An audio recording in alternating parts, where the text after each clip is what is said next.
Bom, então agora vamos dar seguimento ao nosso estudo sobre vestilopatias periféricas, falando um pouco sobre semiologia e exame neurológico. Bom, então, frente a um paciente com essa queixa de tontura, é importante que a gente responda 3 perguntas. Primeiro, é labirintopatia? Segundo, é uma doença periférica ou central? E terceiro, qual a etiologia da doença?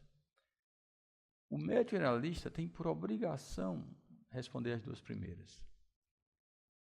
Nós, otorrinolaringologistas, especialistas, nós devemos tentar sempre responder a terceira pergunta. Obviamente que se o médico generalista também conseguir responder a terceira pergunta, vai ficar mais fácil o tratamento do paciente por ele ser tratado de uma forma mais específica para a sua doença de base. Lembrar que vestibulopatia, como muitos pensam, não é uma doença só, são várias doenças que têm a mesma manifestação, como nós vamos ver na aula seguinte. Então, para o diagnóstico, é importantíssimo a anamnese, né? Como em toda medicina, conversar com o paciente é a fase mais importante da semiologia e com a anamnese a gente consegue chegar ao diagnóstico em mais de 2/3 dos casos. É importante fazer o exame físico geral, o otorrinolaringológico, o otoneurológico. Quase sempre são necessários exames complementares gerais, algumas vezes exame de imagem. Isso aqui o médico generalista deve manusear bem. Nós, otorrinolaringologistas, vamos avançar um pouco nas provas vestibulares, nos exames auditivos e nos exames eletrofisiológicos. Então, a anamnese, além de ajudar a diferenciar se é ou não a vestibulopatia, ela ajuda muito no sentido de dizer se o quadro representa uma doença periférica ou central. Claro que as doenças centrais, elas podem muitas vezes mimetizar as doenças periféricas, mas as doenças periféricas nunca vão mimetizar a doença central. Então, se, por exemplo, a tontura tiver um caráter giratório, né, for uma vertigem propriamente dita, é mais provável que ela seja periférica ou central. As doenças periféricas, elas têm menor duração, porque com o tempo vai havendo uma habituação e uma compensação do sistema vestibular. E aí os sintomas tendem a desaparecer, né? Ou muitas vezes se manifestam em crise. Você tem uma crise, como a doença de Meniere, por exemplo. Você tem uma crise, fica bem, algum tempo depois vem outra crise, né? Enquanto as doenças centrais, elas costumam ser ter maior duração e muitas vezes terem um caráter contínuo. Se um paciente chega para você e diz, doutor, faz 2 anos que eu tenho tontura diariamente, é pouquíssimo provável que isso represente uma doença periférica. Por outro lado, as doenças centrais, elas costumam ser mais insidiosas, né? Aparecem mais lentamente, enquanto que as doenças periféricas têm um início mais súbito e com sintomatologia mais intensa. Essas perguntas são muito importantes, relação com os movimentos da cabeça, relação com o fechar dos olhos. As tonturas, as vestilopatias de origem periférica tendem a piorar com o movimento da cabeça e tendem a piorar quando fecha-se os olhos. Por quê? Primeiro, quando você movimenta a cabeça, você aumenta a simetria entre um labirinto e outro. Então, isso faz piorar o sintoma de vertigem. E quando você fecha os olhos, você está alterando outro sistema que contribui para o seu equilíbrio. O nosso equilíbrio é dado principalmente por 3 inputs: o vestibular, o visual e o proprioceptivo. Se eu tenho uma lesão no vestibular e fecho os olhos, eu estou alterando um segundo sistema que corrobora com o meu equilíbrio, e aí eu vou ter mais tontura. Em ambos os casos, mas principalmente nas vestilopatias periféricas, esses sintomas podem vir associados a sintomas, os sintomas vestibulares podem vir associados a sintomas auditivos. E, como eu falei para vocês, relação entre sistema vestibular e os núcleos do vago. Então, é muito associado à crise de vestibulopatia periférica, a náusea, vômito, sudorese fria. Então, a primeira crise do paciente é muito intensa, costuma ser muito intensa, e o paciente pensa que vai morrer, porque ele está tonto, vomitando, suando frio, não consegue mexer a cabeça, então é um sintoma realmente muito incapacitante. Importante perguntar também sobre fatores desencadeantes, né? Se o paciente sofreu algum trauma na cabeça, que tipo de movimento ele faz para desencadear a crise, né? Se existe associação com alguma medicação. Se nós formos ler a bula da maioria dos medicamentos, tem lá como efeito adverso tontura. Quando é que eu vou valorizar isso? Quando essa tontura ela coincide com o início de alguma medicação ou com mudança de dose de alguma medicação. Importante perguntar também sobre doenças associadas, principalmente as doenças do metabolismo do açúcar, diabetes mellitus, pré-diabetes, hiperinsulinismo, né? E perguntar também sobre o estado emocional do paciente. Muitas vezes, o quadro de desequilíbrio é desencadeado simplesmente por alterações emocionais, de ansiedade, estresse, depressão. E um diagnóstico diferencial importante das doenças vestibulares é a síndrome do pânico, que deve ser sempre colocada como diagnóstico diferencial desses pacientes que têm tontura associada a palidez, sudorese fria e muitas vezes náusea. É importante fazer o exame físico geral do paciente, medir a pressão arterial deitado e em ortostase, né, para que se faça o diagnóstico diferencial com a hipotensão postural. Observar se o paciente não tem palidez cutânea e mucosa, ou anemia pode ser causa de tontura.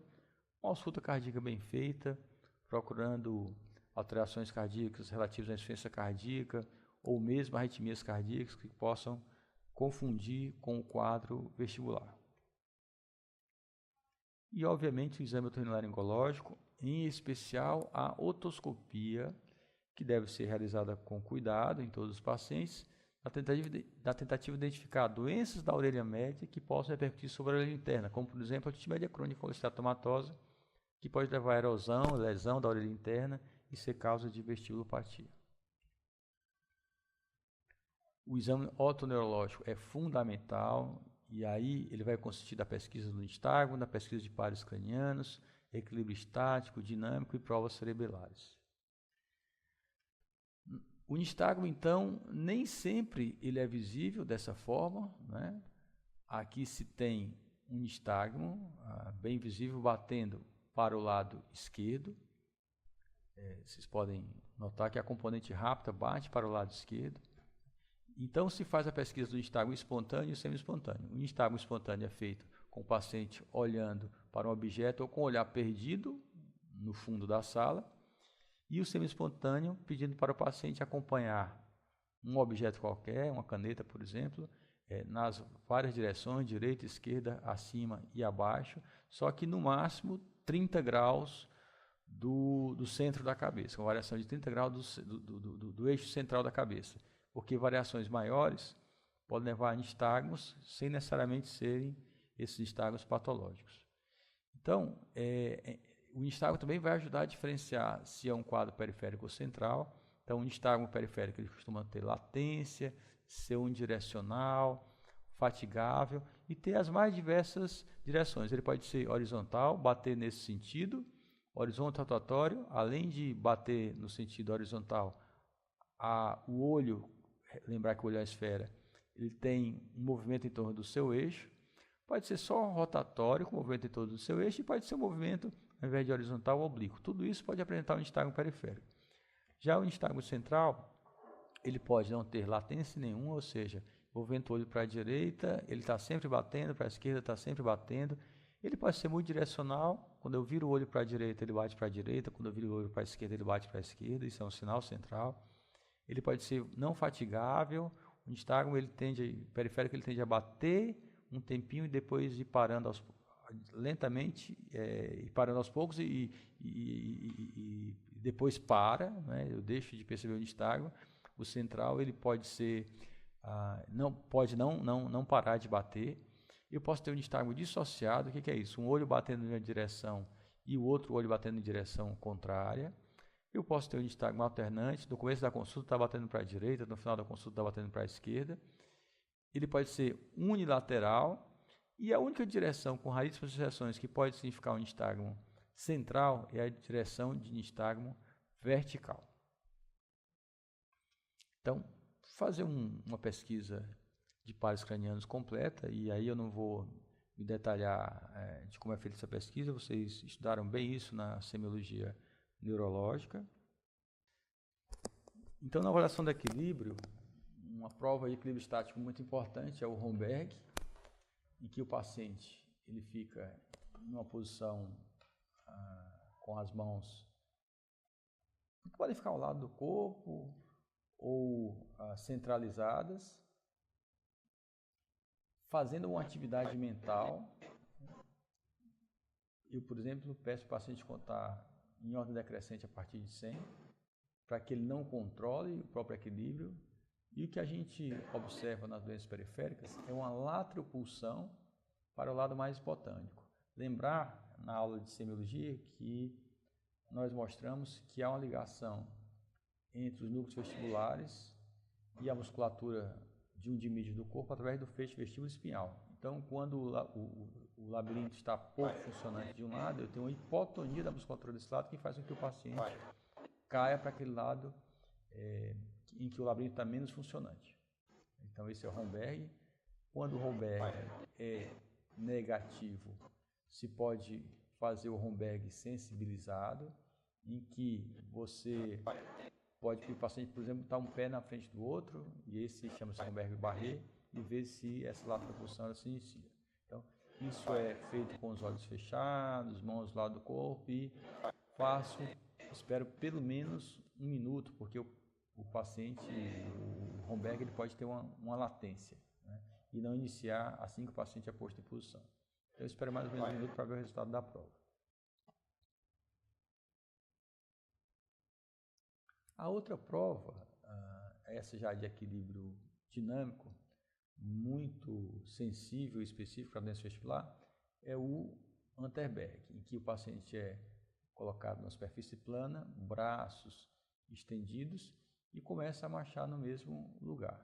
Então, o que a gente vai observar nos pacientes com doença periférica é que vai haver uma rotação desse lado, uma rotação no sentido mais hipotônico também, né, desse paciente que está com doença vestibular, só que essa rotação só é significativa se for de mais de 45 graus do eixo do paciente. Okay?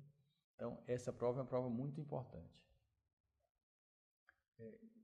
E a avaliação da marcha, a marcha característica do paciente com doença vestibular é a marcha de Babinski-Weil, né? Não é aquela marcha atásica, é uma marcha hebriforme, né, que a gente observa de postura do paciente marchando.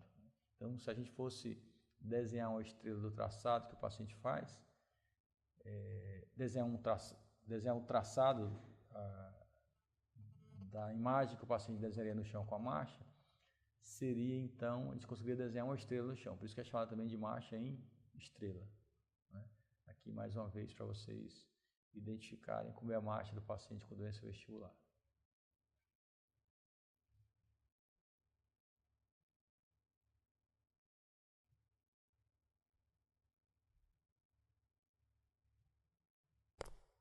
Ok. Bom, e aquelas ligações também com o cerebelo controla os nossos movimentos finos, então é importante que a gente faça as provas cerebrales também. A prova índice naso, para ver se tem dismetria, movimentos alternados das mãos, para ver se o paciente não tem disdiadococinesia, que são alterações cerebelares que podem interferir também no equilíbrio do paciente por ser responsável pelos seus movimentos mais finos.